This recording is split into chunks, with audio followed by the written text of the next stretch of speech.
الحمد للہ وکفا وسلام علی عبادہ الذین اصطفى اما بعد فاعوذ باللہ من الشیطان الرجیم بسم اللہ الرحمن الرحیم قال اللہ تبارک وتعالی فی القرآن المجید والفرقان الحمید وَلَقَدْ نَصَرَكُمُ اللَّهُ بِبَدْرٍ وَأَنْتُمْ أَذِلَّةٌ فَاتَّقُوا اللَّهَ لَعَلَّكُمْ تَشْكُرُونَ اذ تقول للمؤمنین ألن يكفيكم أن يمدكم ربكم بثلاثة آلاف من الملائكة منزلين صدق الله مولانا العظيم إن الله وملائكته يصلون على النبي يا أيها الذين آمنوا صلوا عليه وسلموا تسليما اللهم صل على سيدنا وعلى آل سيدنا ونبينا مولانا محمد معدن الجود والكرم وآلہ الکرام ابنہ الکریم وبارک وسلم۔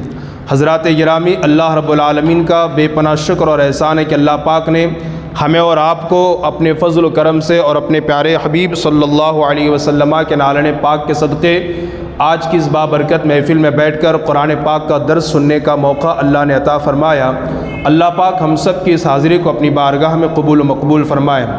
پارہ نمبر 4 سورہ آل عمران آیت نمبر 124 میں میرا رب ارشاد فرماتا ہے 124 اور 123 میں، جس کا ترجمہ یہ ہے: اور بے شک اللہ نے بدر میں تمہاری مدد کی جب تم بالکل بے سر و سامان تھے، تو اللہ سے ڈرو کہیں تم شکر گزار ہو جاؤ۔ جب اے محبوب تم مسلمانوں سے فرماتے تھے کیا تمہیں یہ کافی نہیں کہ تمہارا رب تمہاری مدد میں 3000 فرشتے اتار کر بھیجے؟ یہ ترجمہ ہے جو میں نے آپ کے سماعتوں کے حوالے کیا۔ اب اس آیے کریمہ کا خلاصہ، تفسیر، لب لباب، شان نزول یہ ہے کہ غزوہ احد کا مسلسل ذکر چل رہا ہے، جنگ احد کا۔ آپ نے دیکھا جنگ احد میں 1000 مسلمان تھے اور ان میں سے 300 خالص منافقین تھے اور 3000 سے زائد کفار و مشرکین تھے۔ اس جنگ میں مسلمانوں کو فتح اور کامیابی ہو چکی تھی، پھر اچانک جو جنگ کامیابی سے ہمکنار ہو چکی تھی، پھر کسی وجہ کی بنیاد پر وہ شکست میں تبدیل ہو گئی۔ تو میدان احد میں صحابہ کو اپنی خطا کی بنیاد پر جب شکست ہوئی اور 300 منافقین نے عین جنگ کے وقت ہاتھ دے دیا اور واپس پلٹ کر کے چلے گئے، تو اس سے مسلمانوں کو کے دلوں کو کافی رنج پہنچا، کافی تکلیف ہوئی۔ تو اللہ تبارک و تعالیٰ اس آیے کریمہ میں انہیں تسلی دیتے ہوئے ارشاد فرما رہا ہے: مسلمانوں، خطا کی بنیاد پر جنگ میں تمہیں جو شکست ہوئی ہے، اس وجہ سے یا عین لڑائی کے اور جنگ کے وقت جن لوگوں نے تمہارا ساتھ چھوڑا ہے، ان کی وجہ سے اپنا دل چھوٹا مت کرو، تم رنجیدہ، غمگین، مایوس نہ ہو جاؤ، اس لیے کہ جنگ میں فتح، کامیابی اور شکست یہ ساز و سامان پر موقوف نہیں ہے، بلکہ جنگ میں کامیابی اور فتح اور نصرت یہ اللہ کے فضل و کرم پر موقوف ہوتا ہے۔ کیا تم نے نہیں دیکھا بدر کی سرزمین پر، بدر کے میدان میں تم صرف 313 تھے اور سامان کا عالم یہ تھا کہ 313 کے درمیان صرف 2 گھوڑے تھے، 8 تلواریں تھیں اور باقی کھجوروں کی شاخیں تھیں، اور تمہارے مد مقابل میں 1000 سے زائد کفار و مشرکین تمہارے دشمن تھے، جو تیر و تلوار، جنگجو ہاتھیوں سے لیس تھے، ان کے پاس ساز و سامان تھا۔ باوجود اس کے اللہ نے تم پر کرم کی نظر فرمائی، رحم و کرم فرمایا، اور تمہاری مدد کے لیے اللہ نے آسمان سے 1000 فرشتوں کو بھیج کر تمہیں فتح اور کامیابی عطا فرمائی۔ پتہ یہ چلا کہ 300 لوگ چھوڑ کر کے جائیں تو یہ جنگ اس کی وجہ سے شکست ہوئی، ایسا کچھ نہیں ہے، بلکہ جنگ میں کامیابی عطا کرنا اس کا دار و مدار ساز و سامان پر نہیں بلکہ اللہ کے رحم و کرم پر ہوتا ہے۔ یہاں پر ان کے چھوڑ جانے کی وجہ سے اور اپنی خطا کی وجہ سے جو شکست ہوئی ہے، اس کی وجہ سے تم دل چھوٹا نہ کریں، بلکہ برابر صبر کرتے رہیں، اللہ کا شکر بجا لاتے رہیں اور اللہ سے ڈرتے رہیں۔ یہ اس آیت کا خلاصہ ہے جو میں نے آپ کے سامنے پیش کیا۔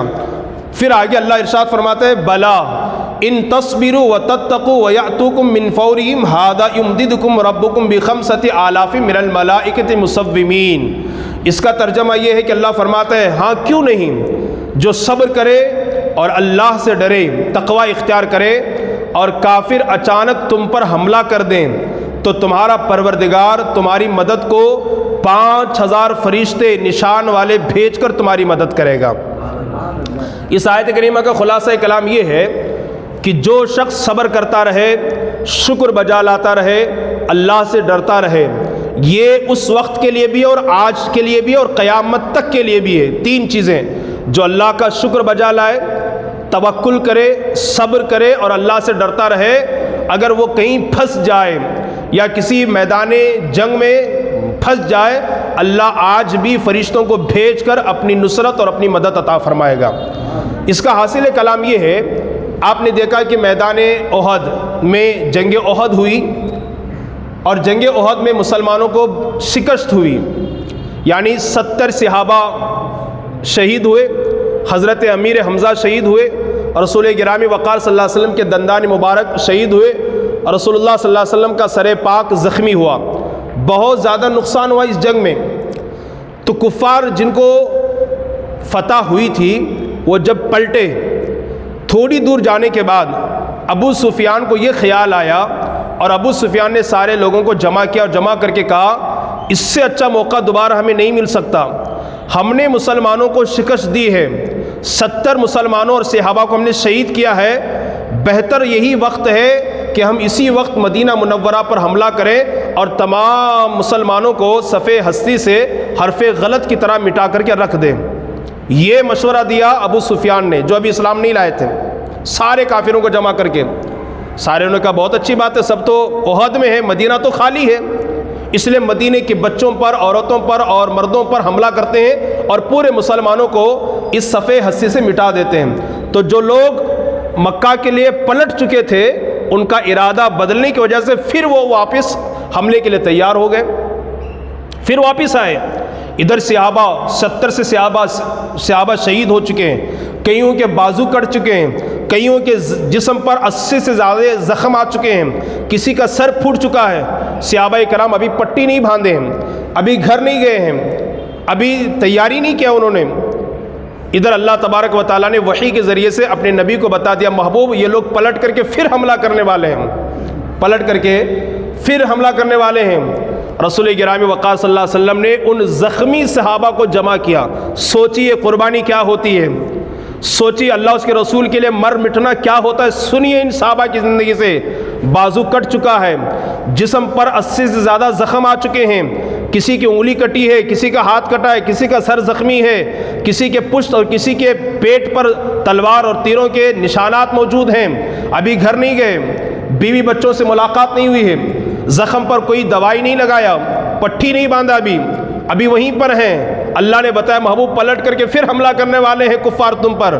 رسول اللہ نے ان زخمی صحابہ کو اکٹھا کیا، جمع کیا، کہا میرے غلاموں اب وہ پلٹ کر کے پھر حملہ کرنے والے ہیں، پھر والے ہیں۔ سوچئے جب کوئی اللہ کے لیے نکلتا نا تو اللہ کیسی مدد کرتا ہے۔ ان زخمی صحابہ ایک صحابی نے بھی یہ نہیں کہا یا رسول اللہ ابھی تو ہم زخمی ہوئے ہیں، ابھی ہم گھر بھی نہیں گئے، بیوی بچوں کا چہرہ بھی نہیں دیکھا ہم نے اپنے زخموں پر کوئی دوائی بھی نہیں لگائی، گھر جائیں، کھا لیں، پی لیں، تیار ہو جائیں پھر آئیں، ایسا کسی صحابی نے نہیں کہا، بلکہ تمام صحابہ نے یہی کہا یا رسول اللہ اگر اللہ کی یہی مرضی ہے تو اسی حالت میں دوبارہ جنگ کے لیے ہم تیار ہیں، دوبارہ ہم جنگ کے لیے تیار ہیں۔ اللہ اکبر۔ تفسیر نعیمی کے الفاظ ہیں صحابہ کرام کی جب یہ فرما برداری اللہ کی رضا، ایسی حالت میں بھی دوبارہ جنگ کے لیے تیار ہونا، جب یہ فرما برداری اللہ پاک نے دیکھی تو آیا میرے محبوب بندو اگر کفار آ جائے نا تمہارے پر حملہ کرنے کے لیے تو سن لو رب 5000 فرشتوں کو بھیج کر تمہاری مدد کرے گا۔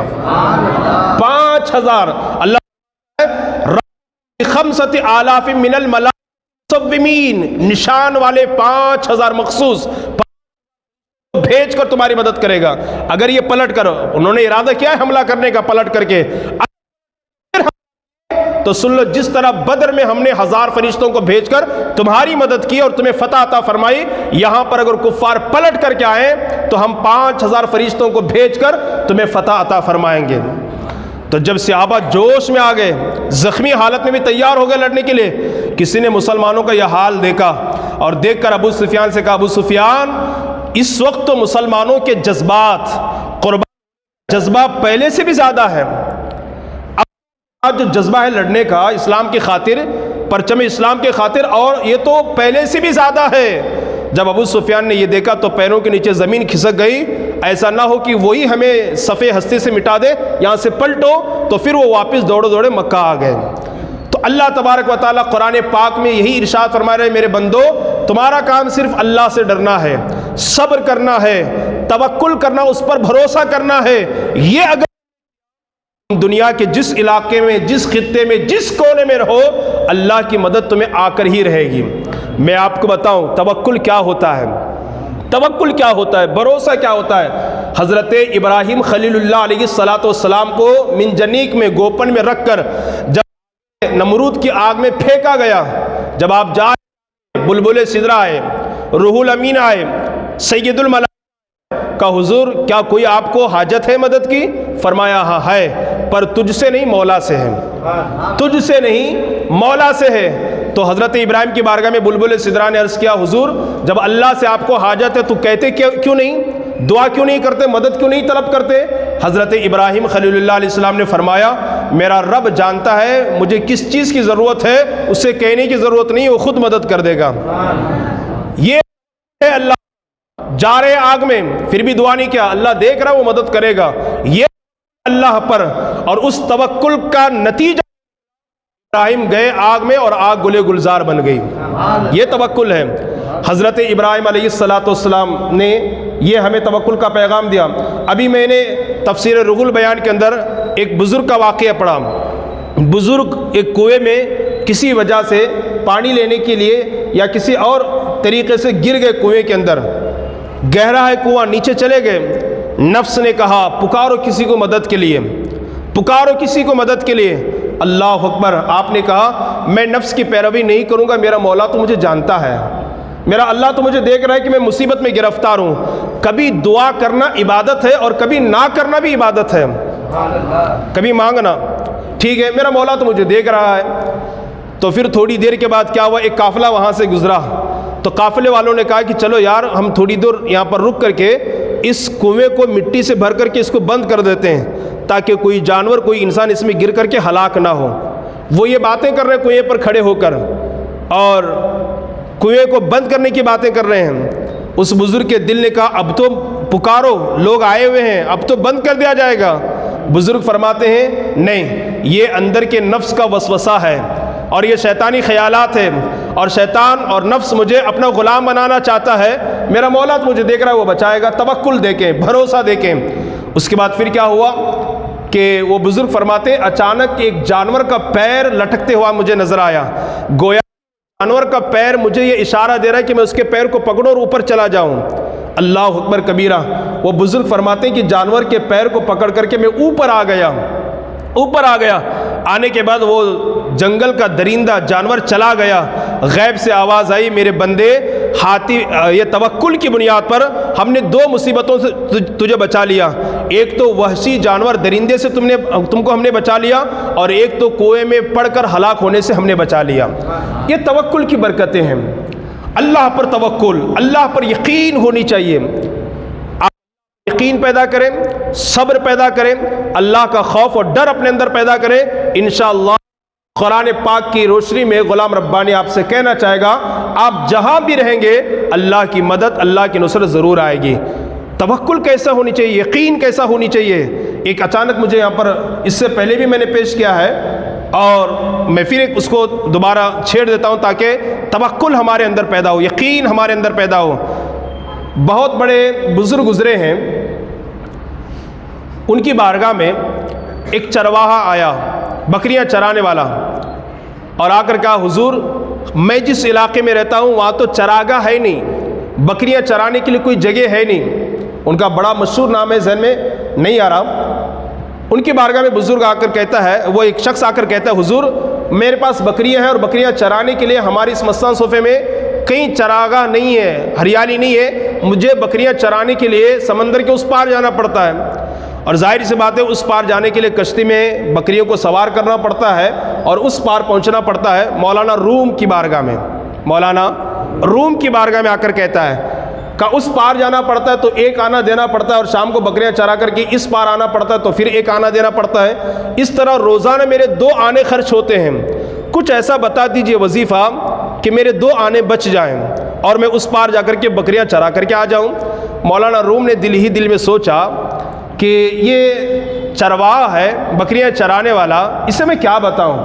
آپ نے جذبات میں آ کر کہا کیوں نہیں بسم اللہ کہہ کے دریا پہ بکریاں چھوڑ دیتا، بسم اللہ بول کر کے بکریاں چھوڑ دو، ادھر چلی جائیں گی، بسم اللہ بول کر کے بکریاں چھوڑو، ادھر سے ادھر آ جائیں گی۔ وہ چرواہ تھا نا، بکریاں چرانے والا تھا۔ دوسرے دن صبح کو اس نے ایسے ہی کیا، بسم اللہ بولتا، بکری کو چھوڑتا، بکری چلی جاتی اس پار، پھر بسم اللہ بولتا، دوسری بکری کو چھوڑتا، بکری وہ چلی جاتی، ادھر سے بسم اللہ بولتا، بکریاں ادھر آ جاتی۔ اب کشتی کی ضرورت نہیں، اب روزانہ اس کے 2 آنے بچ رہے تھے، 2 آنے، اور روزانہ گھر کو اسی 2 آنے میں بازار لے کر کے آتا ہو، بڑا خوشگوار، بڑا اچھا اس کا ماحول، اس کا گھر چل رہا تھا۔ ایک دن اتفاق سے حضرت مولانا روم کو دریا کے اس پار جانا تھا، اس پار جانا تھا، اور شام کے وقت کشتیاں بند ہو گئی، تاخیر ہو گئی مولانا روم کو آنے میں۔ اب مولانا روم کھڑے ہیں دریا کے کنارے، کہا جاؤں تو کیسے جاؤں، کشتیاں تو بند ہو گئی، اب سمندر کے اس پار جانے کے لیے کشتی کی ضرورت ہے۔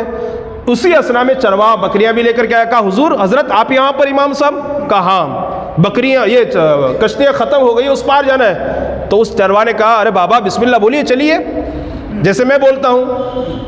تو بکریاں چھوڑ دیا چرواہے نے بسم اللہ بول کر، اور خود چل دیا۔ مولانا روم جب بسم اللہ بول کر کے پانی میں رکھے تو ڈوبنے لگے۔ چرواہ پلٹ کر کے واپس آیا اور نکالا، کہا مولانا کیا بات ہے، آپ بولے تو میں نے عمل کیا، اور بسم اللہ بول کر کے میں بھی جا رہا ہوں، میری بکریاں بھی جا رہی ہیں، آپ ڈوب رہے ہیں۔ مولانا روم نے بڑا پیارا جواب ارشاد فرمایا تھا، کہا تھا تو یقین کا غازی ہے، میں گفتار کا مغازی ہوں، میں گفتار اور تو یقین کا غازی ہے، جو یقین تیرے پاس ہے وہ یقین میرے پاس نہیں ہے۔ حالانکہ مولانا روم کسی معمولی ذات کا نام نہیں ہے، یقین پیدا پر توکل، بھروسہ پیدا کریں رب کی ذات پر۔ مولانا میں اتنا پڑھ رہا ہوں پھر بھی مجھے اثر نہیں ہو رہا ہے، نہیں، یقین کے ساتھ مانگے۔ تو حاصل کلام یہ ہے آج کے درس کا، اگر آپ نے اپنے اندر 3 چیزیں پیدا کی، توکل، اللہ کی مدد آج بھی آپ کے شامل حال ہوگی، اللہ آج بھی آئے گی۔ اور آج اگر ہمیں نصرت نہیں ملتی، مدد نہیں ملتی، اس کی وجہ یہ ہے نہ صبر ہے، نہ پرہیزگاری اور تقوی ہے، اور نہ توکل ہے جیسا ہونا چاہیے۔ میں اللہ کی عزت کی قسم کھا کر کہتا ہوں اگر یہ چیزیں ہماری، اللہ ہے کہ وہ فرشتوں کو بھیج کر ہماری مدد ضرور فرمائے گا۔ اس لیے آج یہ لے کے جائیں، انشاءاللہ صبر پیدا کریں گے، انشاءاللہ کریں گے نا، چھوٹی چھوٹی باتوں پر اللہ کو شکایت نہیں کریں گے۔ کہ میں نے آپ کو اتوار کی تفسیر میں بتایا تھا نا، حضرت سعد ابن ابی وقاص کے بارے میں نبی نے کیا دعا فرمائی تھی، اللہ تجھے مقبول الدعا بنا دے، مستجاب بنا دے، یعنی جب بھی جو بھی دعا کرے اللہ تیری دعا کو فوراً قبول فرمائے۔ حضرت ابی وقاص صحابہ میں وہ صحابی ہیں کہ دیگر تمام دعا کروانے کے لیے ان کے پاس آتے تھے، لیکن خود جب بیمار ہوئے، بینائی، آنکھوں سے معذور ہو گئے، اپنے لیے آپ نے کبھی دعا نہیں کی۔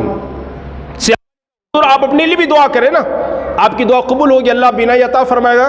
کہا مجھے یار کا ہدیہ قبول ہے، یار کا ہدیہ، مجھے میرے یار کا ہدیہ قبول ہے، اللہ نے بینائی کی بجائے نابینائی جو مجھے عطا فرمائی ہے اس کا عطیہ، اس کا ہدیہ مجھے قبول ہے۔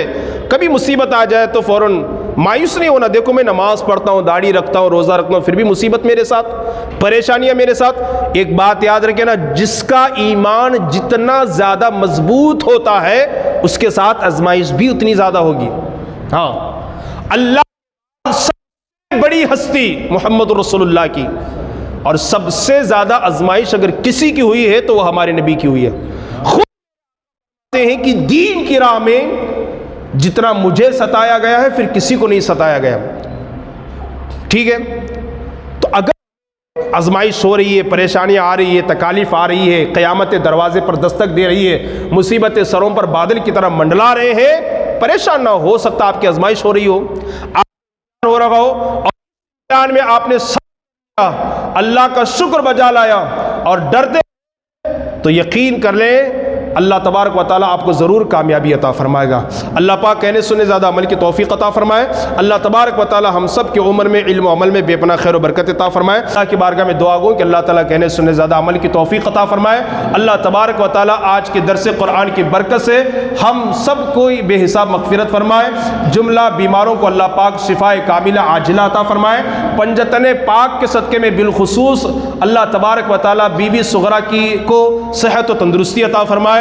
ہر طرح کی جسمانی اور روحانی بیماریوں سے اللہ ان کی حفاظت عطا فرمائے۔